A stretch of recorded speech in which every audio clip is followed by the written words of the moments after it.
అస్సలాము అలైకుమ్ everyone, happy Bakrid. So ఇవాళ అయితే నమాజ్ చేస్తున్నాం మార్నింగ్. యాక్చువల్గా రంజాన్కి అయితే టిఫిన్ చేసిన తర్వాత అంటే సేమియా తిన్న తర్వాత నమాజ్ చేస్తాం. బక్రీద్కి రివర్స్ అన్నమాట. సో నమాజ్ చదివే వరకు మేము ఫాస్టింగ్ లాగా ఉండాలి. సో దట్ నమాజ్ చదివి దువా చదివేసిన తర్వాత సో టిఫిన్స్ వచ్చేసి చపాతి అండ్ పాయసం అన్నమాట, పరవన్నం లాగా. సో దాంట్లో కొంచెం సగ్గుబియ్యం వేసాం మేము. సో 9:30 అవుతుంది గైస్, టైం ఇంకా అవ్వలేదు. And chapati combination chicken curry కూడా చేసాం గైస్. సో అది చూపించలేదు వీడియోలో. అండ్ నెక్స్ట్ వచ్చేసి మా తమ్ముడు వచ్చేసి మీ అందరికీ నమస్కారం చేస్తున్నాడు, అంటే సలాం చేస్తున్నాడు. సో ఈ ఆఫ్టర్నూన్ మీల్స్ అన్నమాట. సో ఖట్టా పలువులు అంటే పల్వాలు ఖట్టా మ్యాండేటరీ ఇక్కడ ఏపీలో. అండ్ బిర్యానీలో అయితే పెరుగు chutney.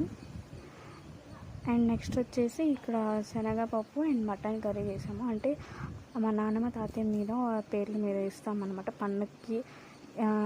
Every month twice or thrice అయితే వాళ్ళ పేరు మీద ఇస్తూ ఉంటాం, పండగ కాబట్టి ఇవ్వాలి.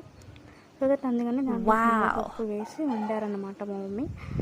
సో ఇవాళ అయితే వాళ్ళకి చూడండి గైస్, కట్ట పల్వా అండ్ కర్రీ అండ్ ఖీర్ అంటే పాయసం అన్నమాట. అంతే గైస్. అండ్ ఇవి చూసారా, మాకైతే డిస్ట్రిబ్యూట్ చేశారనమాట బక్రీద్ కోసం వచ్చినవి. లివర్, బోటీ సంథింగ్ వచ్చినాయి.